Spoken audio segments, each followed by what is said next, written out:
protection or that sort of thing, it's all left to regulation. So the government should make up its mind.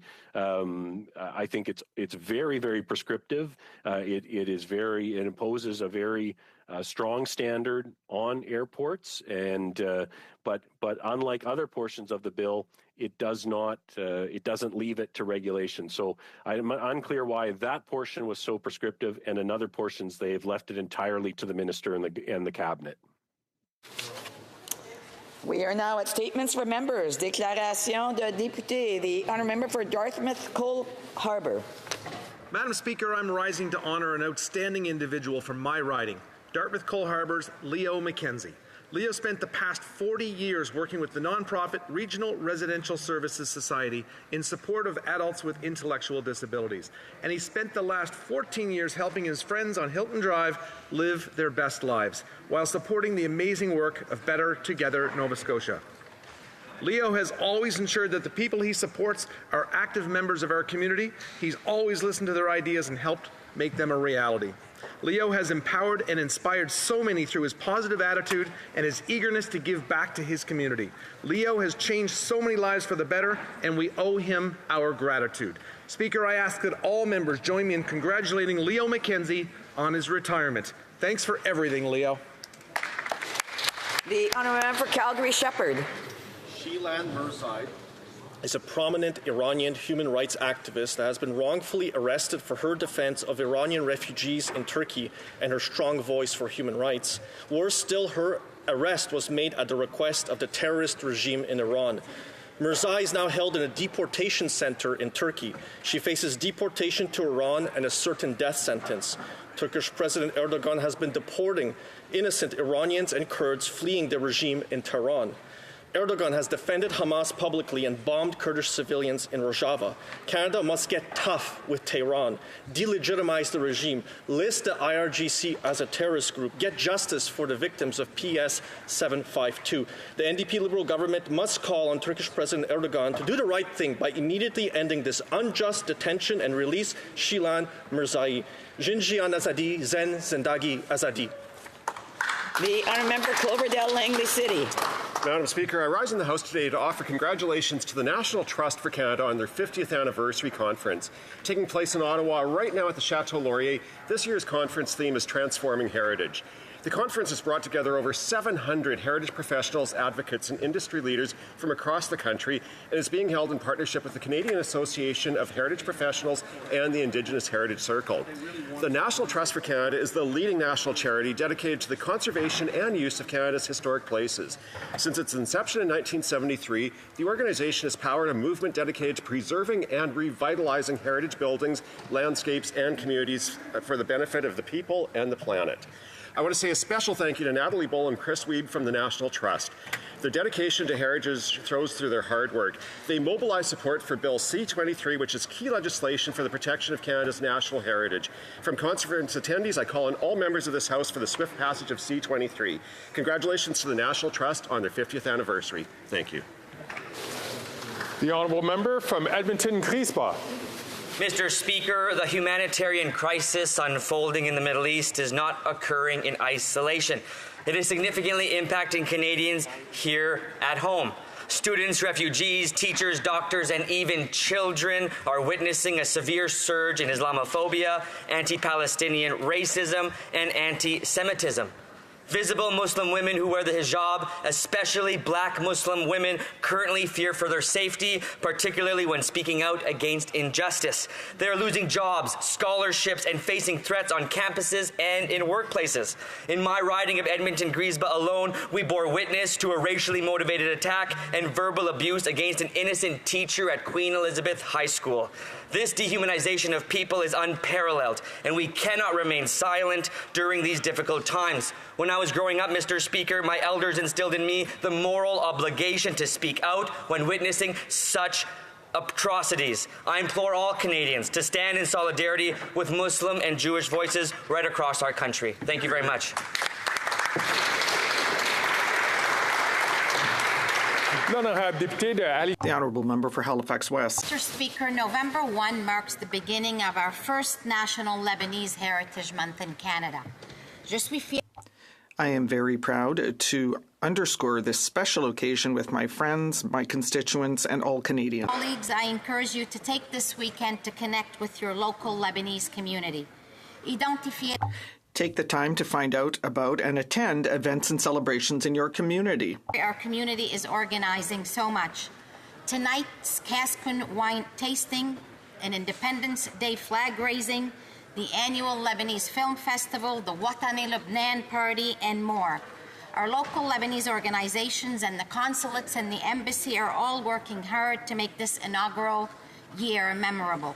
I want to thank them as well as my own church, where today our congregation is coming together in prayer for peace in the Middle East. Monsieur le Président, nous les Mr. Speaker, we Lebanese Canadians are proud of our heritage. Heritage Month.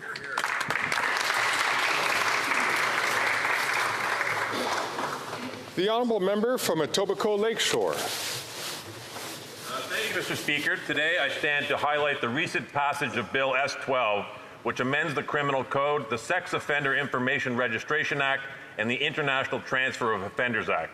This bill received royal assent yesterday. I want to express my gratitude to all parties and the Senate for their support and dedicated efforts in acknowledging the significance of this legislation and ensuring the safety of Canadians today and in the future. More importantly, I want to underscore the efforts and work of survivors of sexual assault in sharing their stories to inform this legislation. This includes representatives from My Voice, My Choice, whose tireless efforts led to these important changes to the publication ban regime. More specifically, a sincere thank you to Morel Andrews. You are a testament to what can be achieved when you stand up and advocate for what you believe in is right. To you, Morel, thank you and congratulations. The honourable member for Sydney Victoria. I rise today to pay respects to the 18 people tragically killed by a gunman in Lewiston, Maine. Our deepest condolences to those impacted by this terrible crime.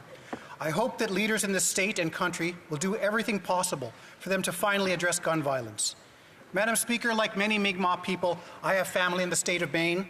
My mother grew up there, and as a teenager, I spent many years working in the blueberry fields and the factories in Maine. I also got to know the people of Lewiston during the 4 years one of my best friends played hockey there. They are a kind and caring community who have been left stunned by this tragedy. I mourn with them the loss of lives, and as a Nova Scotian, can empathize with the disbelief that something this tragic can happen in your home. To the people of Maine, Canadians care about you. We are praying for you. You will get through this, and we will be thinking about you during these difficult times. God bless you all.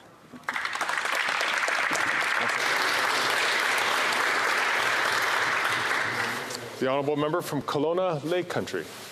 Mr. Speaker, it is with gratitude that I want to thank all responders and volunteers who helped and continue to save lives and protect Kelowna Lake Country and region in BC during wildfires. We heard of 4 brave BC woodland firefighters who lost their lives, who we hear served fighting fires in my community.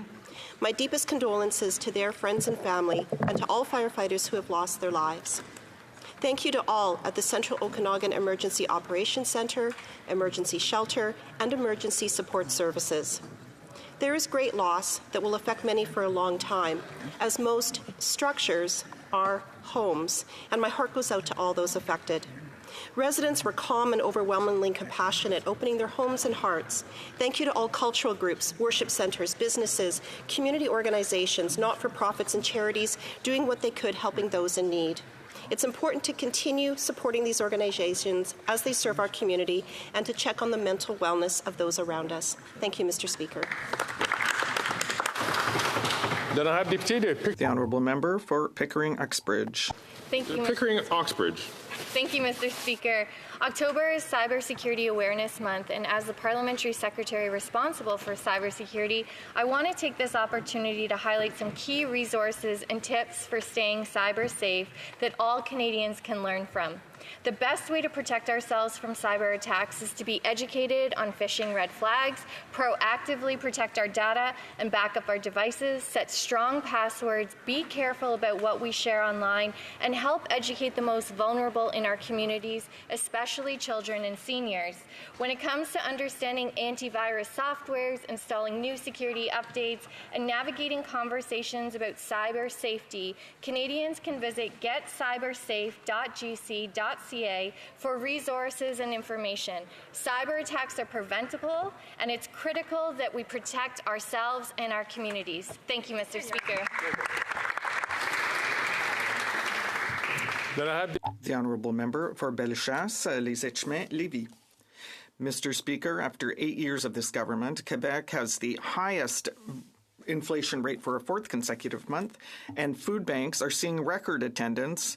872,000 people go there each month, and 30%, and demand is up 30% from 2022, Mr. Speaker.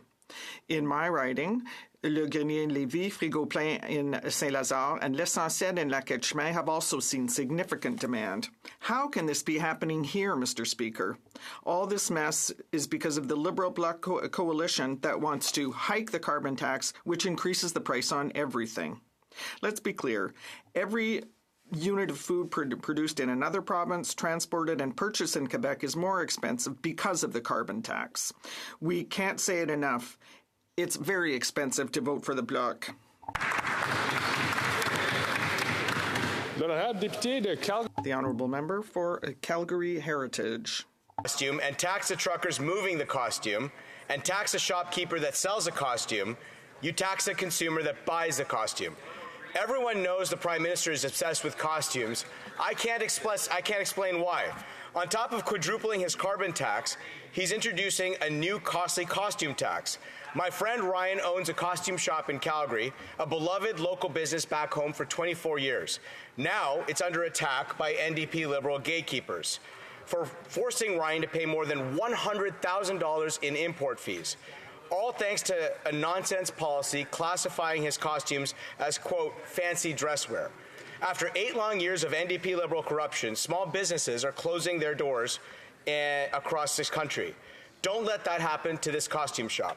Conservatives will get government off the backs of entrepreneurs. We'll remove the gatekeepers. We'll axe a tax so shop owners like Ryan can do what they do best. This costume Prime Minister is just not worth the cost. The Honourable Member for Ottawa West Nepean. Mr. Speaker, this week we announced a total of $100 million in funding for 1,040 social purpose organizations thanks to the Investment Preparation Program. These organizations will continue to provide indispensable assistance to their communities in need. Social purpose organizations provide much-needed help to our neighbours in need. I would especially like to thank Alan Reister-McDowell and all the volunteers at Matthew House Furniture Bank, as well as Natalie Malone, Diane Vena, and all the volunteers at Helping with Furniture, who provide hundreds of newcomers and those fleeing domestic violence with donated furniture to give them a new start. I am especially inspired that many of those who were previously helped have come back to contribute and volunteer their time to help others. These volunteers are the best of our community. Thank you, Mr. Speaker. The Honourable Member from South Shore, St. Margaret's. Thank you, Mr. Speaker. I rise to pay tribute to a great Nova Scotian and true friend to me and many others, John Carroll of Chester. John owned and operated automobile dealerships in Nova Scotia, New Brunswick, and Ontario. From the time he was a young boy, he was passionate about the automobile industry. More importantly to John, he was a proud Nova Scotian. This pride was particularly evident in his beloved home of Chester. John believed in giving back to his community in small ways and large. He quietly supported many local causes and more than we will ever know. John loved his family deeply, starting with his wife Gail, who he named his boat after.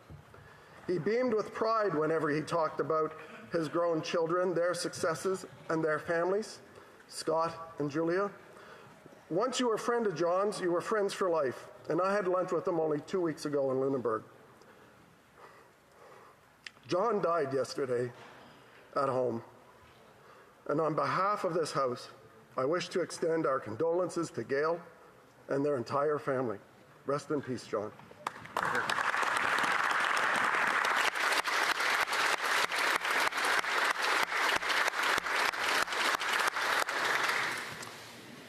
Then I have the honourable member Burnaby. The world has been horrified and heartbroken by the violence in Israel and Palestine. New Democrats condemn the brutal attack on Israel by Hamas, and we call for an immediate ceasefire, the release of all hostages, the protection of all civilians, and for immediate humanitarian aid to Gaza. We are also profoundly concerned about what is happening in Canada. We've seen a sharp increase of hate against Jewish and Muslim Canadians since the Israel-Hamas conflict broke out. Toronto police have reported an over 130% rise in hate-related calls. The National Council for Canadian Muslims has seen a 1,300% increase in Islamophobic incidences across the country.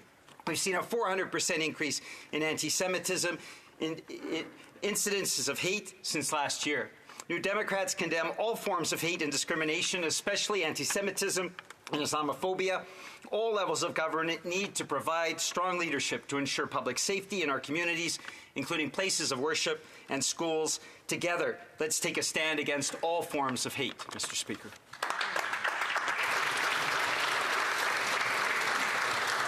Then I have the honourable member for St. Jean.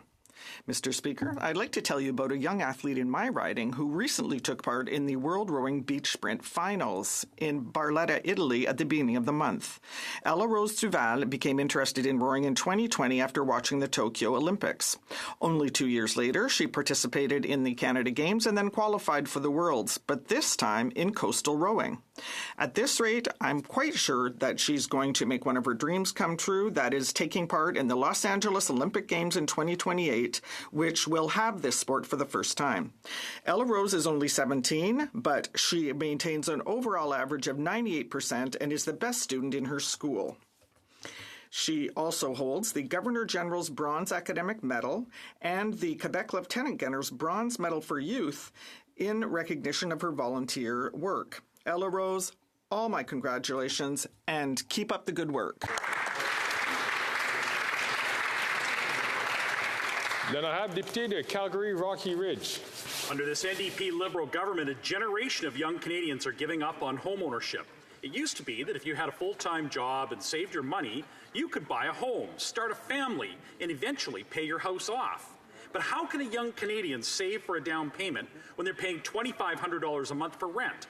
How can they qualify for a mortgage when the payment is $4,000 a month? Now, it takes a worker most of their working life just to save enough for the down payment. But then they still wouldn't even qualify for the mortgage. This government's inflationary deficits have triggered an inflation crisis and the highest interest rates in decades.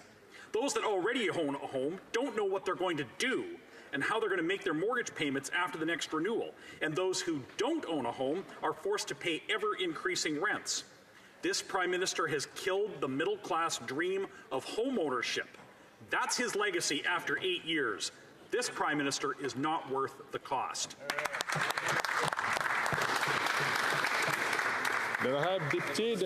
The honourable member for Hamilton Mountain. We're coming to the end of Women's History Month, and I'd like to take the opportunity to highlight a woman in my riding of Hamilton Mountain who has dedicated her career to improving the lives of her tiny charges, their families, and our entire community. Ala Mohammed is manager of childcare at YWCA Hamilton, who recently received the Prime Minister's Award for Excellence in Early Childhood Education for her commitment to building strong, inclusive communities. Ala's leadership creates safe spaces for all children and satisfies the unique needs of children from newcomer families. I know Ala to be a fierce advocate for families in Hamilton, and she was among the many families on Hamilton Mountain who celebrated when our government introduced an affordable plan for childcare. She has witnessed the tremendous impact this plan is having on children and their parents who now have more options in the workforce. Congratulations, Ala. You are a true gift to the whole Hamilton community.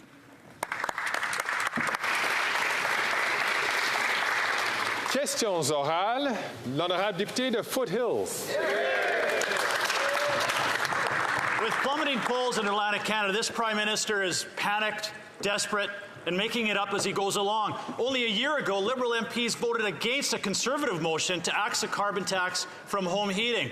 What a difference a year makes. I know my farmers in Alberta are sure wondering what it takes for them to get some relief from this Prime Minister's carbon tax. But yesterday, the Prime Minister admitted that his carbon tax is unaffordable. So how much worse do the polls have to get for the Prime Minister to axe his carbon tax for all Canadians? Hear, hear. L'honorable ministre de l'Environnement. Thank you, Mr. Speaker. When we came into power in 2015, projected emissions growth in Canada, so pollution levels was going to increase to 80 million tons by 2030.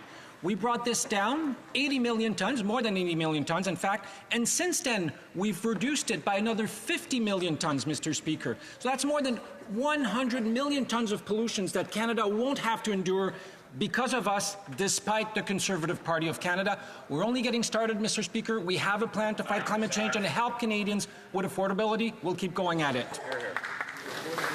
L'honorable député de Foothills. While the Prime Minister presses pause on his carbon tax in Atlantic Canada, the Liberals are blocking a Conservative bill that will exempt the carbon tax from on-farm fuels, making food more affordable. I guess the desperate pleas of Canadian farmers don't have the same weight as the Prime Minister's plummeting polls in Atlantic Canada. But let's be clear. Putting a pause is only a move of desperation for this Prime Minister, who will double down, as this Minister just said, on his pledge to quadruple the carbon tax. Again, the Prime Minister's admitted his carbon tax is unaffordable. When will he axe his carbon tax for all Canadians? L'honorable secrétaire parlementaire. Mr. Speaker, as my father used to say, when you point the fingers, there's always three fingers pointing back at you. When it came time to decrease funding to farmers, the Leader of the official opposition sat on his hand at the cabinet table. When it came time to increase funding to farmers, all Conservatives MPs sat on their hands. And on C-234, if it was so important for the Leader of the official opposition, he should have sat on his hand and worked a little harder. L'honorable député de Foothills. The Liberals don't care about food costs or affordability. Canadians are struggling to put food on the table after 8 years of this Liberal NDP government. Almost 2 million Canadians accessed a food bank in March. That's up 79% from March of 2019. A third of those people using food banks are children, and almost 20% of Canadian families are food insecure. A Prime Minister who is in desperation mode is not worth the cost. Again, the Prime Minister has admitted his carbon tax is unaffordable. When will he axe that tax for all Canadians so they can afford to put food on the table? L'honorable ministre. Mr. Speaker, we know that right now many Canadian families are struggling with increased costs.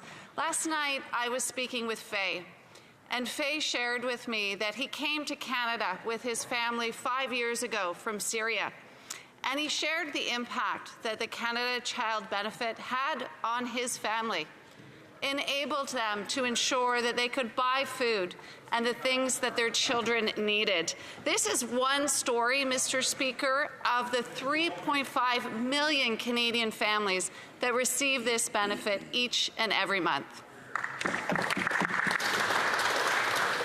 The honourable member for Mégantic-L'Érable. Mr. Speaker, 800,000 Quebecers are resorting to food banks every month. That's one Quebecer in 10. 30% more in 1 year, 73% more than in 2019. And what's worse, 70% of food banks are running short of food. And the Liberals want to hike the carbon tax, which will increase the cost of everything. When will the Prime Minister scrap the second carbon tax of 20 cents a litre that he's imposed on all Quebecers? L'honorable ministre. The Honourable Minister.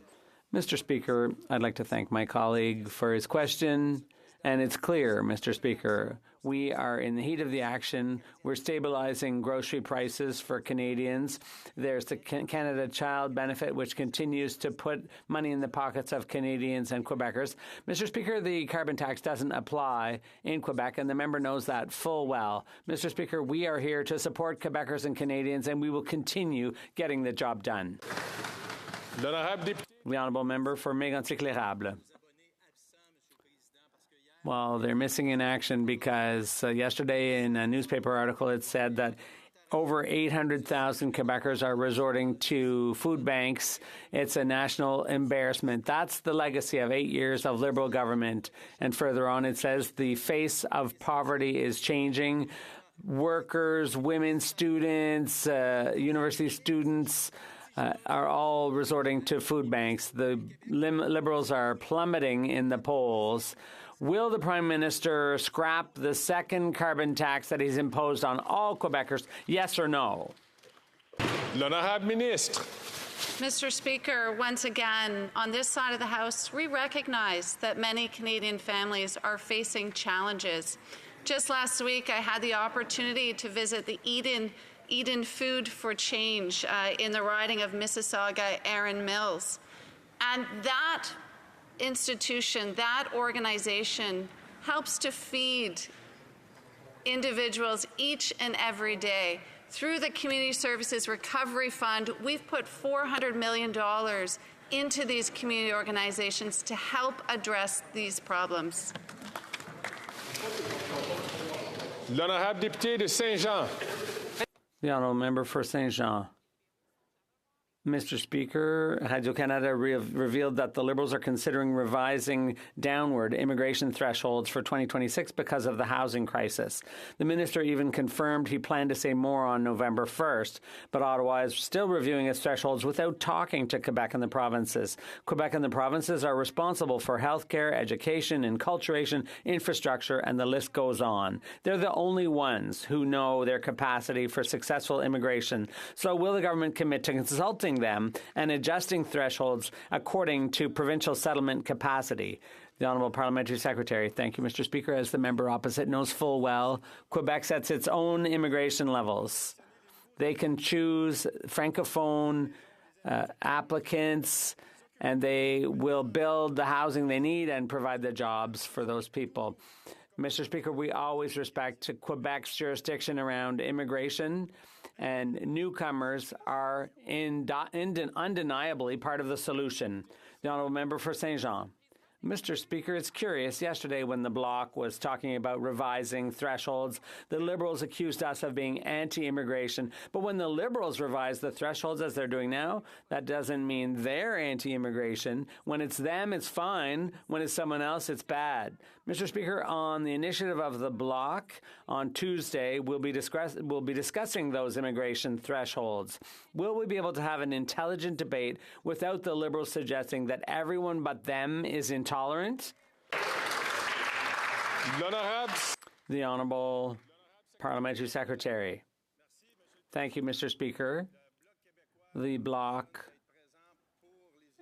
wants us to stand up for immigrants in Quebec, and we're happy to be a part of the solution.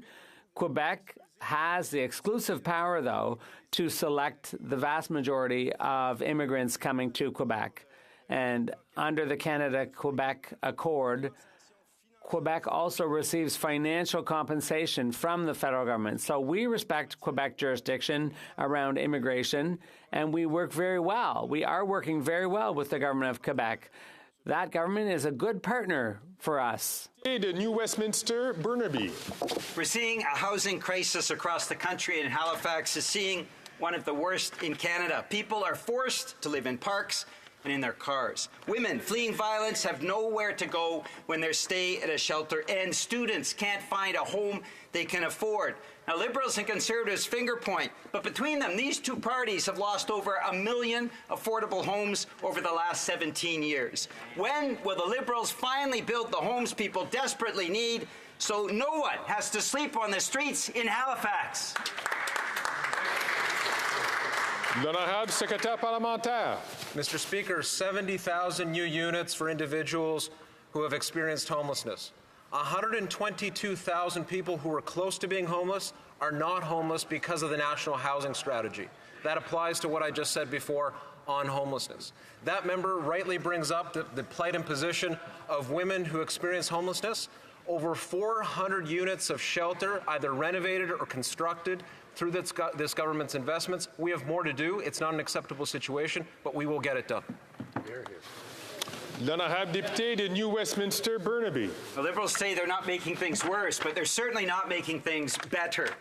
Now, here's the reality of yet another Canadian. Mr. Speaker, Stephanie Finlayson of Woodstock, Ontario, has been struggling to make ends meet. Big corporations who make record profits are gouging people like Stephanie at the grocery store, at the pumps, with bank fees, and with their cell phone bills. After working full-time and paying her monthly bills, she only has $9 left for food. Under this Liberal government, people are going under, and Conservatives have no interest in cracking down on corporate greed. When is this government going to put something in place to protect Stephanie from this ongoing corporate gouging?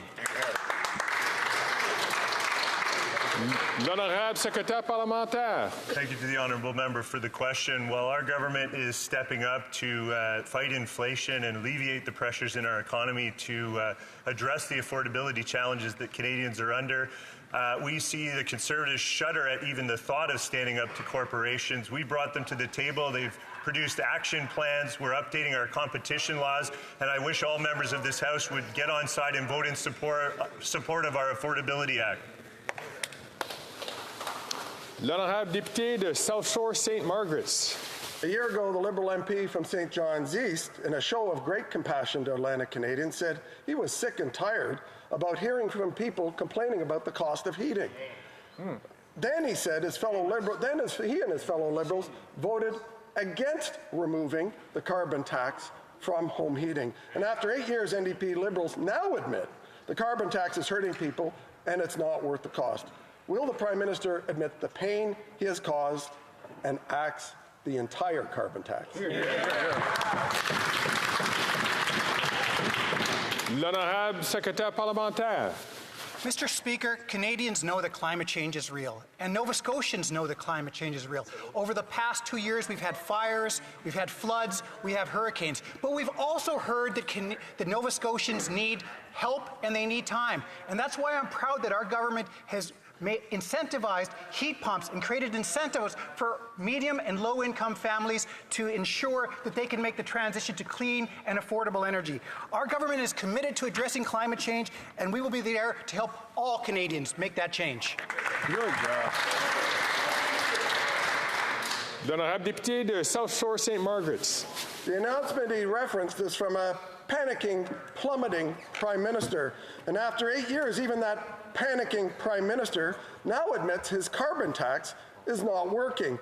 Yet the NDP Liberal government continues to punish Canadians with a carbon tax on everything.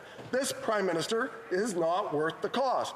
1,000 people last night in Nova Scotia demanded the Liberals axe the tax. When will the Prime Minister do his job and axe the entire carbon tax?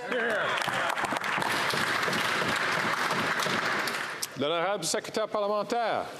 Mr. Speaker, we want to save people money and fight climate change at the same time. We know that a price on pollution reduces emissions and puts more money in the pockets of middle-class families. We also know that many families who use home heating oil in Atlantic Canada are having trouble making the switch, a switch that they want to make, Mr. Speaker, to a cleaner and cheaper source of heat, particularly in rural communities. That's why we're pausing the price on pollution on home heating oil for 3 years, doubling the rural rebate, and creating a new program to deliver cleaner, more affordable heat pumps to families in the region while we save them thousands of dollars every year. L'honorable député de Calgary-Shepherd. It's been 8 long, miserable years with this NDP Liberal government. A year ago, they voted to keep the carbon tax on home heating, and now they're in full panic mode with polling numbers in free fall. Their new re-election slogan is, elect them that'll only quadruple the carbon tax right after the next election. No relief either for the second carbon tax the Prime Minister has piled on. My constituents know this Prime Minister is not worth the cost. When will the NDP Liberal government admit that their carbon tax is punishing Albertans and axe the entire carbon tax? L'honorable ministre de l'Environnement. Thank you, Mr. Speaker. What we announced yesterday is that we were going to double the rural top-up for Canadians who benefit from the implementation of carbon pricing. We will also, through a pilot project, make it free for Atlantic Canadians who want to switch to heat pumps, which will enable them to save $2,000 per year, Mr. Speaker. What is it the Conservatives don't like about it? I'll tell you what they don't like about it. It's making Canadians less dependent from their big oil friends. That's what they don't like about it. They want Canadians to continue paying for inefficient, polluting, and pricey system. That's not what we want to do on this side of the House, Mr. Speaker. L'honorable député de Calgary-Shepherd. It's obvious that side is in panic mode because of falling polling numbers. So they're serving us election gimmicks. This week's food bank report says that 1 in 6 Canadians are working hungry. They're working and are going to the food bank. Herman in my riding tells me he's been going to the food bank for almost 2 years. So does his brother and 2 of his friends. Another constituent told me he's okay. He's only skipping 1 meal a day and he's having cereal for the 2 other days. Herman and my constituents know this. The Prime Minister is not worth the cost. When will the NDP Liberal government treat Albertans fairly and axe the entire tax so they can put food on their dinner tables? L'honorable secrétaire parlementaire.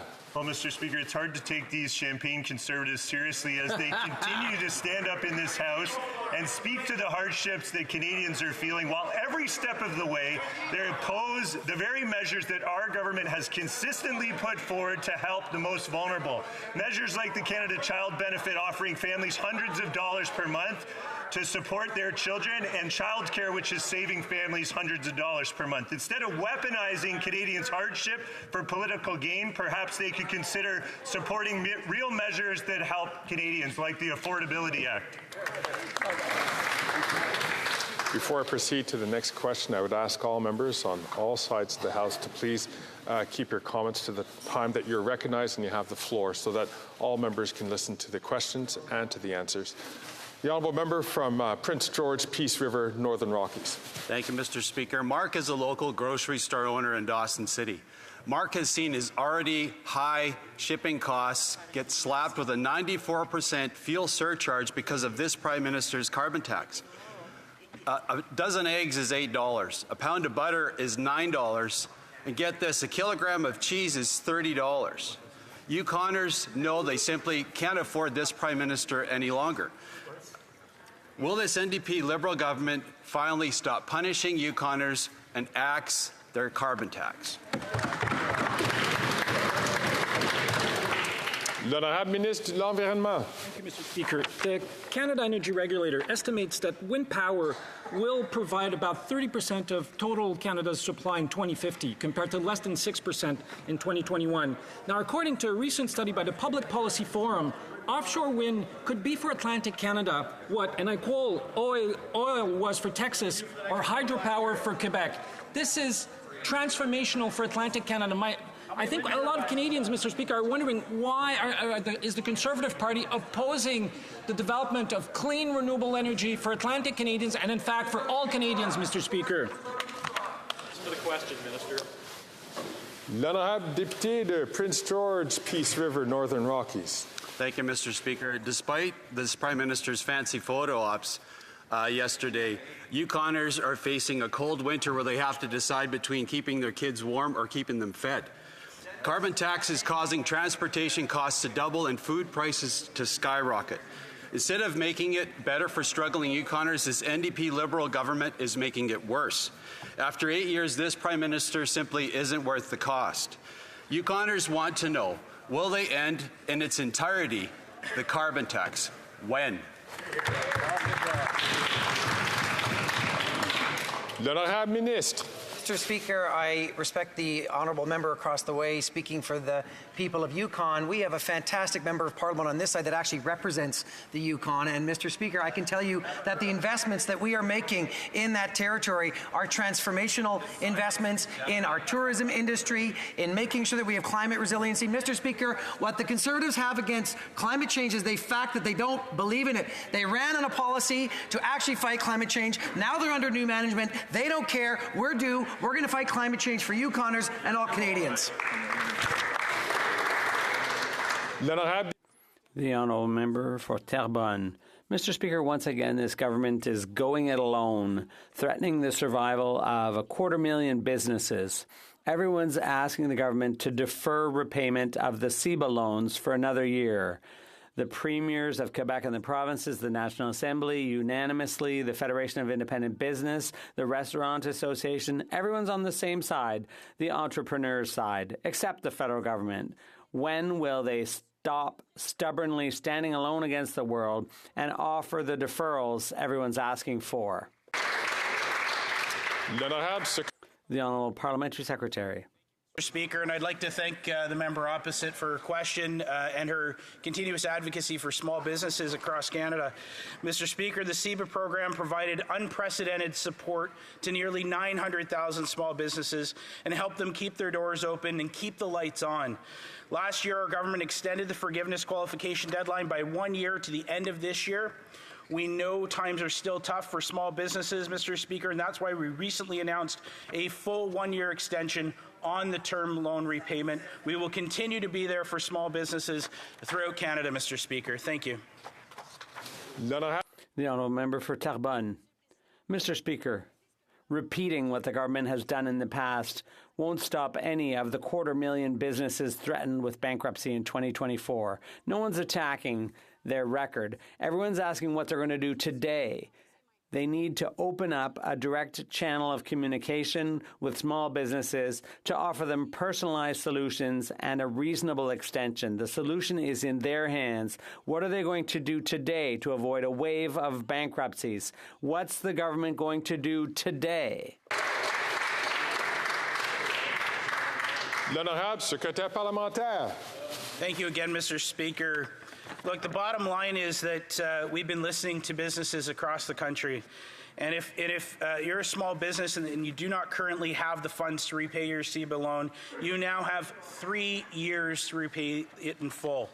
The additional flexibility that we announced is significant support for small businesses who might still be struggling to make ends meet, Mr. Speaker. The CEBA program delivered more than $49 billion to nearly 900,000 small businesses. Mr. Speaker, we're going to continue to support small businesses as we all recover from the pandemic. Thank you. L'honorable député de Regina, Wisconsin. Mr. Speaker, a report released this week by Food Banks Canada shows that more Canadians are relying on food banks than at any time since 1989. And it's no surprise. The carbon tax applies to the farmers who grow the food, the truckers who truck the food, and the grocers who refrigerate the food. Clearly, this Prime Minister is not worth the cost. Mr. Speaker, after 8 long years, will this Liberal NDP government finally completely cancel its inflationary carbon tax?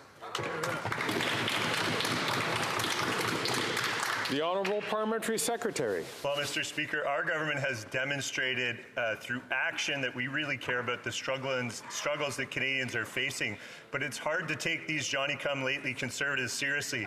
When the UN Special Rapporteur on the Right to Food came to Canada in 2012, he documented that 55% of households on social assistance were food insecure and said it was the inadequacy of social protections that led to the burden on the food banks. So what did the Conservative Harper Conservatives do, Mr. Speaker? The Conservatives fed Canadians a nothing burger for almost a decade. So they're reckless and irresponsible and just not worth the risk. The Honourable Member from Chatham-Kent, Leamington. Mr. Speaker, 1 year ago, the Liberal MPs voted to keep the carbon tax on home heating. Yesterday, the Prime Minister flip-flopped. Why? Polling numbers. Yesterday's announcement of the pause on the carbon tax on home heating won't help 97% of Canadians. Canadians can see this for what it is. After 8 years, this NDP Liberal government is just not worth the cost. The common sense Conservative promise is simple. No gimmicks, no temporary measures. Will the panicking, plummeting Prime Minister admit he cares more about polls than Canadians, and will he now axe the entire carbon tax? Well, thank you very much, Mr. Speaker, and I thank the honourable member for his questions. But look, he ran on a plan to actually fight climate change and then threw it out the window when they got a new chief executive officer for their party. I can tell you, Mr. Speaker, all they want to do is take us back to a time when polluters could actually pollute for free. And Mr. Speaker, our plan is going to allow Atlantic Canadians to shift from a high GHG fuel to a solution that is actually going to lower GHGs in perpetuity. That means for the Conservatives, Mr. Speaker, forever. We're going to keep fighting climate change. They can keep complaining that we're actually doing the right thing on behalf of Canadians.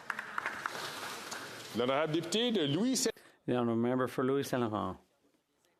The Liberal carbon tax does have an impact in Quebec.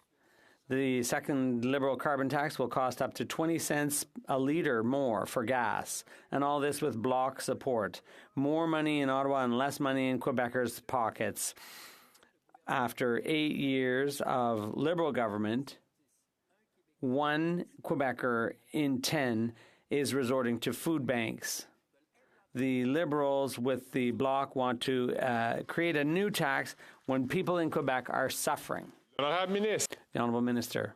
Thank you, Mr. Speaker, and I'd like to thank my honourable colleague for his question, and I'd also like to remind him that what he's talking about is a clean fuel standard, which was in the Conservative Party platform in the 2021 election.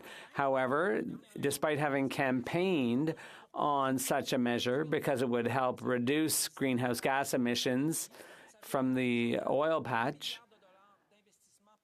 and there have already been $2 billion worth of investments all across the country in Saskatchewan, Alberta, and even in Quebec, but the Conservatives would scrap all those investments and all that program creation.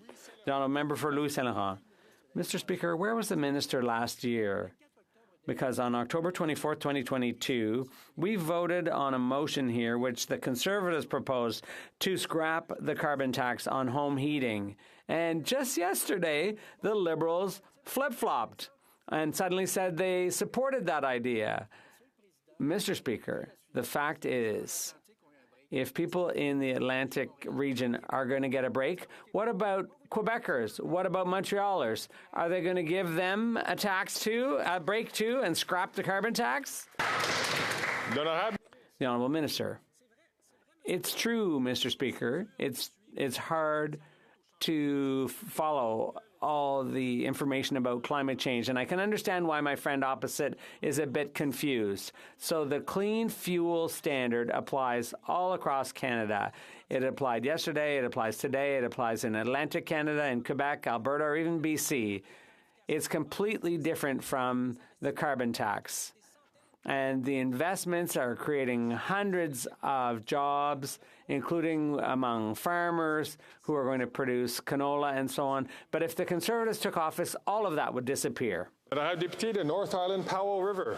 Mr. Speaker, on Wednesday in my riding, a 13-year-old overdosed at a local business.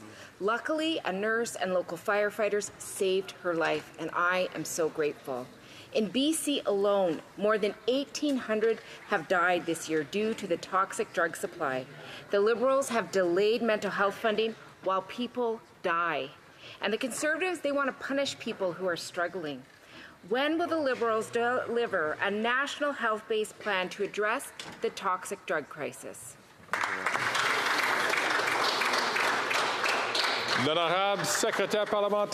Honourable Parliamentary Secretary. Thank the member for the very, very serious question. Since 2016, our government has had a view that we need a comprehensive, collaborative, and evidence-based substance use policy with harm reduction and treatment as the key part. This is a public health issue, not a criminal one, and must be addressed the way alongside well-trained, monitored, and resourced public safety components. People who are struggling, Mr. Speaker, need everyone at the table, everyone in this room. Federal government working with provinces and territories on a system that includes health and mental health term services. Thank you, Mr. Speaker. Then I have Deputy Edmonton Strathcona. Mr. Speaker, leaked emails from Global Affairs Canada revealed that the government has no plan for over 400 Canadians desperately trying to flee Gaza and hundreds more in the West Bank. In Gaza, they have no food, they have no water, and the hospitals are crumbling. The minister and the prime minister have no answers for Canadians, and they refuse to call for an end to Israel's siege and a full ceasefire. What's the plan to evacuate Canadians out of Gaza and the West Bank? How many Canadians and Palestinians will die before the Liberals call for a ceasefire? L'honorable ministre du Développement International. The Honourable Minister for International Development. Top priority has always been and will always be the safety and security of Canadians. We continue to call for the immediate release of all hostages and demand that they be treated in accordance with international law. We've also sent a team of experts to the region to support the work of securing their release.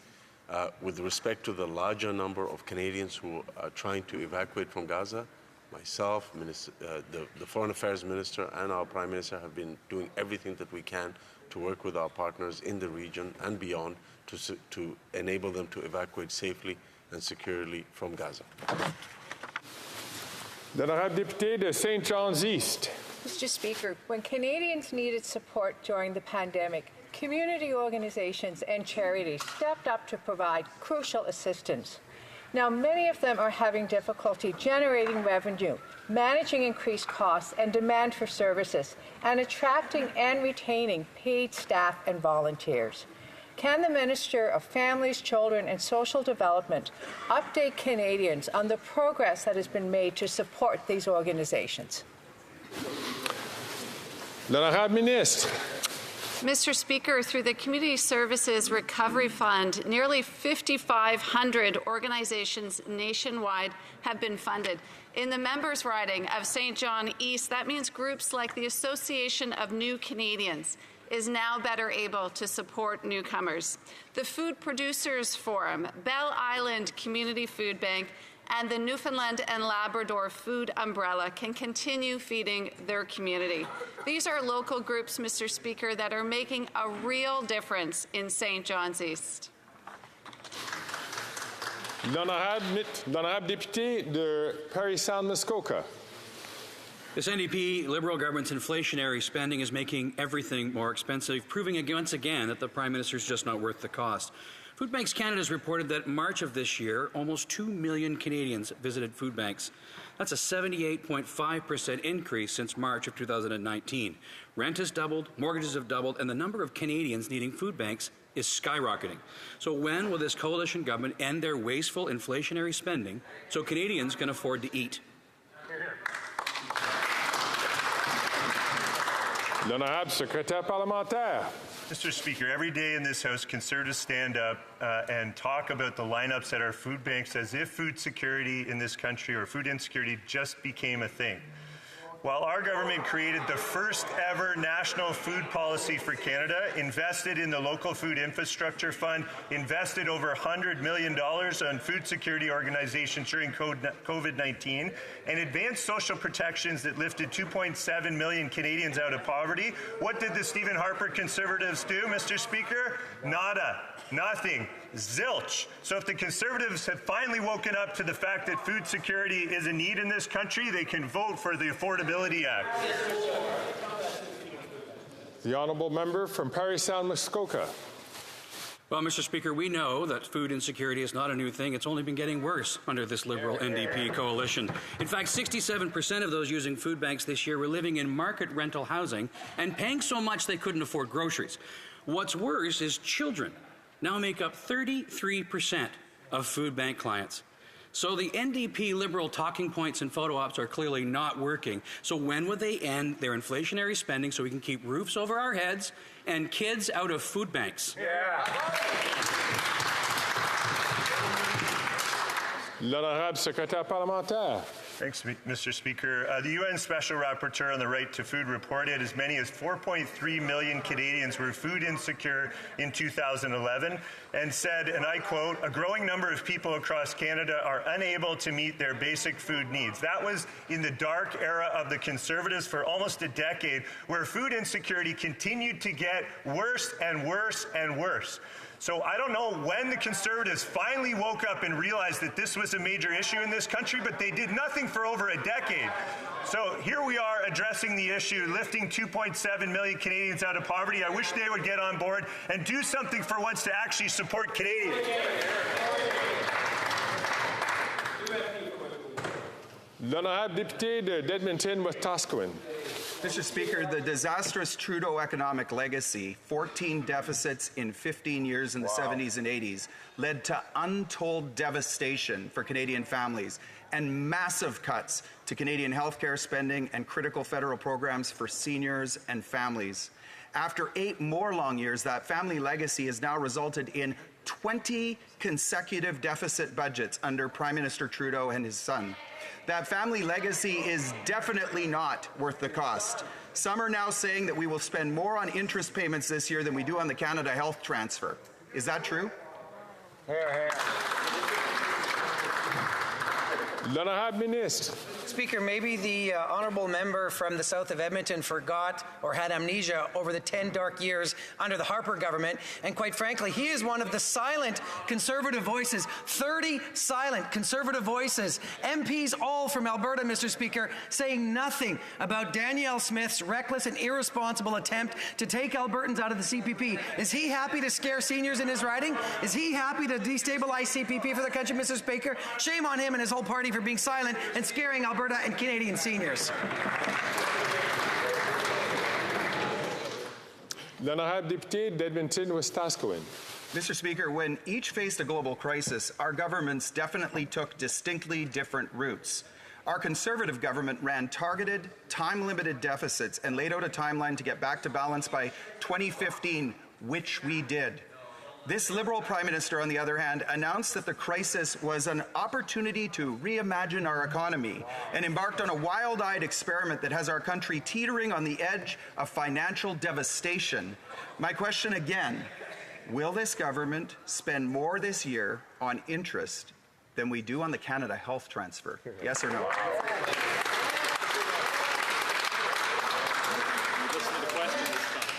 L'honorable Ministre. Speaker, and the honourable member across is really good at cherry-picking facts. I can tell you conversations that I had with Conservative members of Parliament during the middle of the pandemic. You know what they said, Mr. Speaker?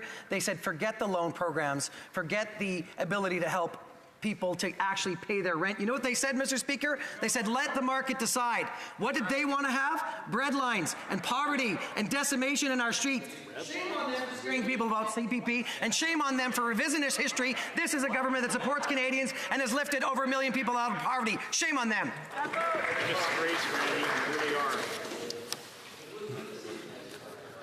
L'honorable député de Abitibi-Bay-James, Nunavik, EU. Monsieur le Président, 872. Mr. Speaker, 872,000 Quebecers had to turn to food banks this year. A shocking number. This government absolutely must help these people who can no longer feed their families. During the election, the Liberals promised $1 billion over 5 years to fund school lunches. I wrote to the Minister of Finance to remind her of this promise, which has yet to be fulfilled. To date, there's been no response, with 1 in 10 Quebecers relying on food banks. Will the minister keep her promise and spend that money on feeding children? L'honorable Ministre. The Honourable Minister. Mr. Speaker, we know that right now many Canadians are having a hard time putting food on the table. We are working with provinces, territories, municipalities, Indigenous partners, and others to develop a national school food policy and support the creation of a national school food program. We're planning this policy to reflect the regional and local needs because we know that existing meal programs do not serve the majority of Canadians. I'm happy to share with this House that the As We Heard It report will be coming out next week, and I look forward to working together on it. L'honorable député d'Abitibi-Bay-James, Nunavik, EU. Monsieur le Président, il n'y a pas de solution miracle. Mr. Speaker, there's no miracle solution to the rising cost of living. We're not asking the government for a miracle today. We're asking it to keep its promise.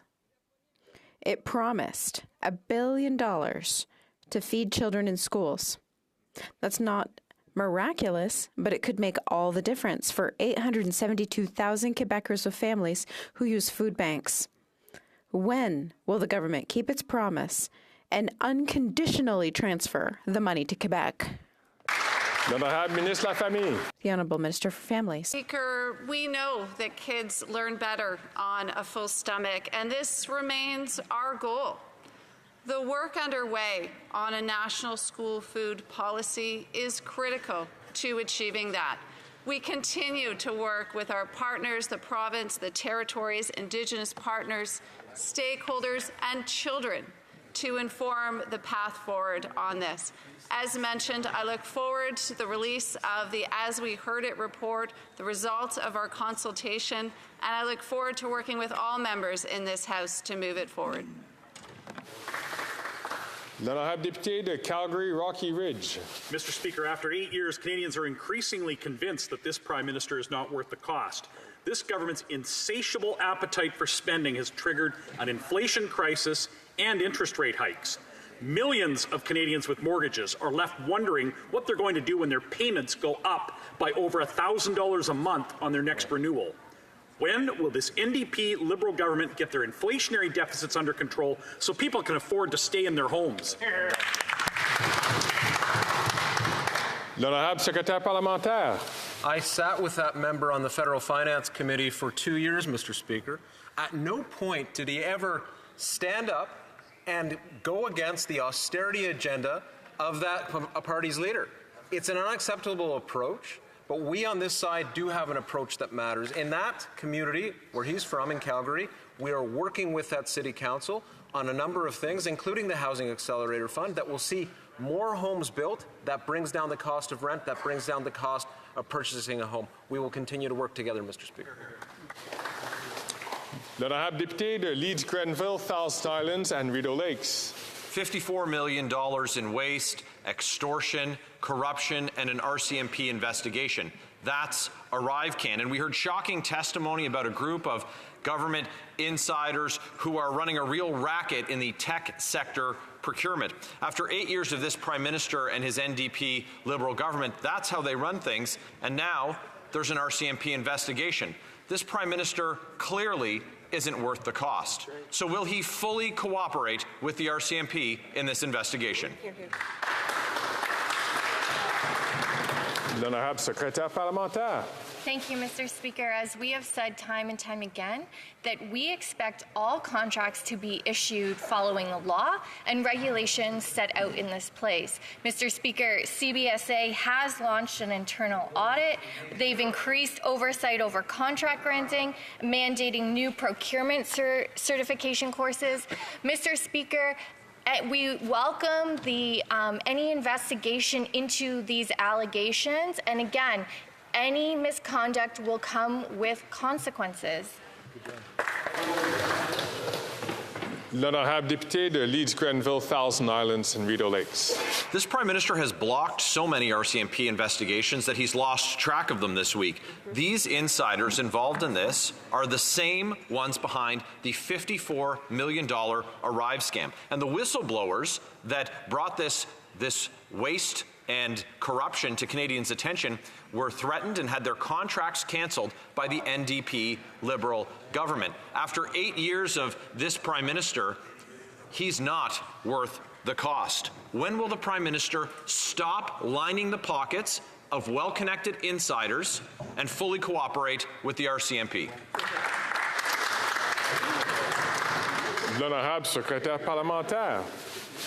Mr. Speaker, once again, we see the Conservatives taking cheap political shots at the Prime Minister instead of sticking to the facts, which is allowing any allegations of misconduct to be properly investigated. There is nothing being blocked by the Prime Minister or the government. We welcome investigation to look into these allegations of misconduct. And, Mr. Speaker, we expect contracts to be issued following the law. L'honorable député d'Halifax West. Monsieur le Président, de nombreux Canadiens de partout. Many Canadians across the country are worried about their future. Groceries are more expensive. Housing and basic amenities cost more too. Among them are many students and recent graduates who are just starting out in life. They face uncertain times and inflation with few savings to fall back on. Can the Minister of Employment and Workforce Development tell us what the government is doing on a practical level to help students and recent graduates put money aside to get a good start in life? L'honorable ministre. The Honourable Minister. I want to thank my colleague for Halifax West for her hard work.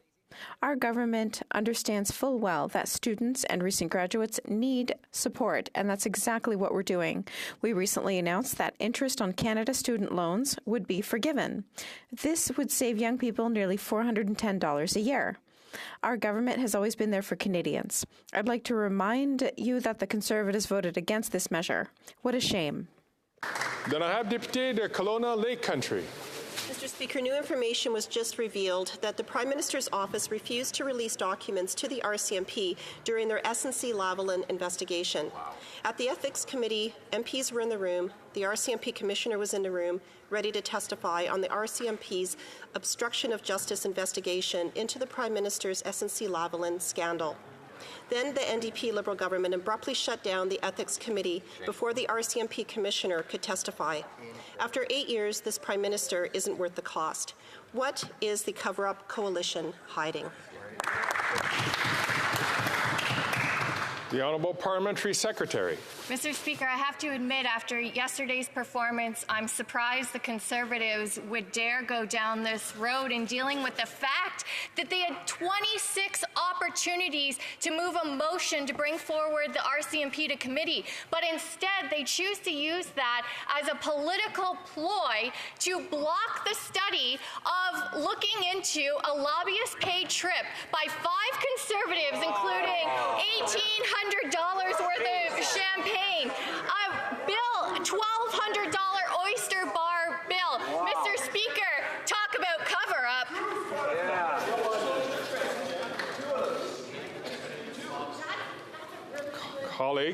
Colleagues, I'm certain we all want to give our attention to the Member of Parliament who has the floor next to ask a question.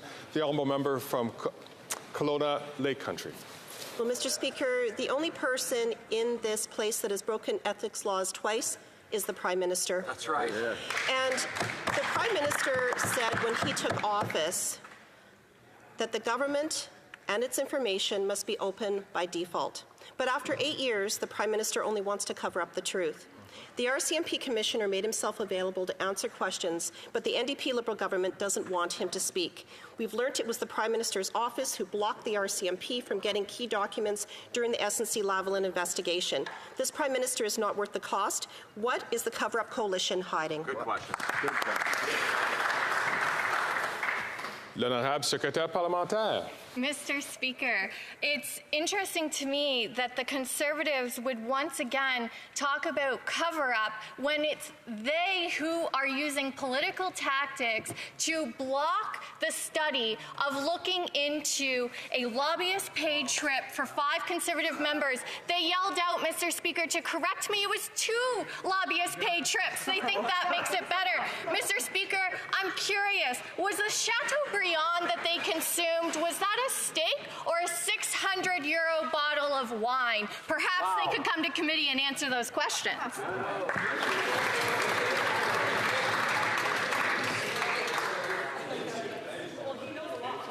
Colleagues,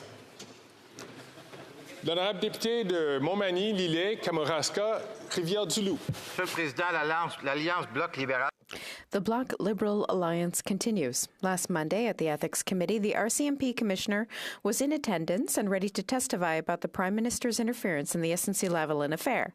The Liberals wanted to adjourn the meeting, and who supported them? The Bloc Québécois.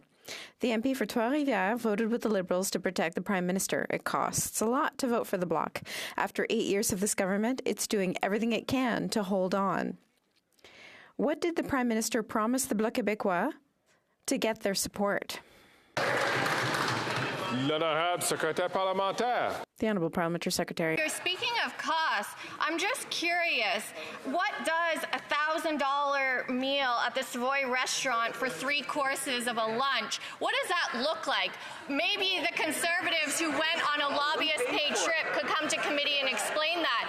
Instead, Mr. Speaker, they are bringing up a case that the RCMP has considered closed for years as a way to block from the committee studying the exorbitant champagne taste that Conservatives seem to have.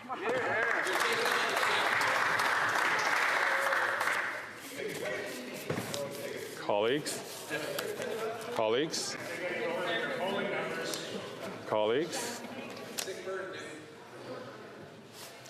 L'honorable député de Lac-Saint-Louis. Canada is and always has been a trading nation.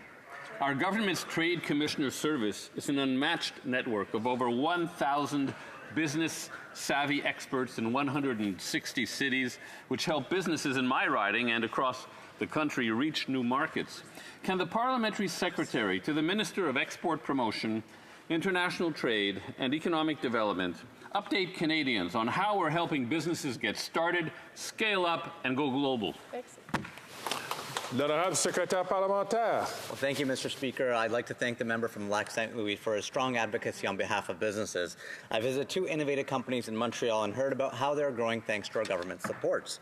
Opal RT Technologies is unlocking their global potential and now has a presence in over 50 countries. And the EDC has helped Equisoft expand to new markets like the US, Australia, UK, Chile, and South Africa. Mr. Speaker, we will continue to be there for business to help unlock new markets as they create good-paying jobs right here in Canada. Bravo. L'honorable député de Churchill-Kiwatinuk, Churchill-Kiwatinuk-Aski. Mr. Speaker, as Canadians struggle, a tax evasion report confirms what the NDP has long called for, a global wealth tax to ensure the rich pay their fair share. Still, thanks to Liberal and Conservative governments, billionaires now pay next to nothing in taxes. But rampant tax evasion didn't just happen. It is a political choice. So when will this government stand up for working people and those on fixed incomes who are hurting right now, listen to experts, and implement a wealth tax so that billionaires finally pay their fair share? L'honorable secrétaire parlementaire. Thank you, Mr. Speaker. Our government has been and will continue to be committed to ensuring everyone in Canada is paying their fair share. That's why we've permanently raised the corporate income tax by 1.5% on the largest banks and insurance companies in Canada, implemented a recovery dividend of 15% on the financial sector to pay for the costs of COVID-19, and implemented a luxury tax on private jets, luxury cars, and yachts. And will implement a 2% tax on share buybacks. We're committed to ending the corporate tax race to the bottom and ensuring that multinational corporations pay their fair share of tax wherever they do business. L'honorable député de Saanich Gulf Islands. Thank you, Mr. Speaker. With the Liberal climate policies increasingly looking like Swiss cheese, the Greens have practical solutions, and one of them is Motion 92 from the member for Kitchener Centre to have an excess profit tax on big oil. This was just costed out by the Parliamentary Budget Office, confirming there would be $4.2 billion available if the Liberals move to tax the big polluters. When will this government move to create an excess profit tax, as they have done for banking and insurance, on the fossil fuel sector that raked in, the 5 biggest companies, raked in $38 billion last year? When will we tax it? L'honorable ministre.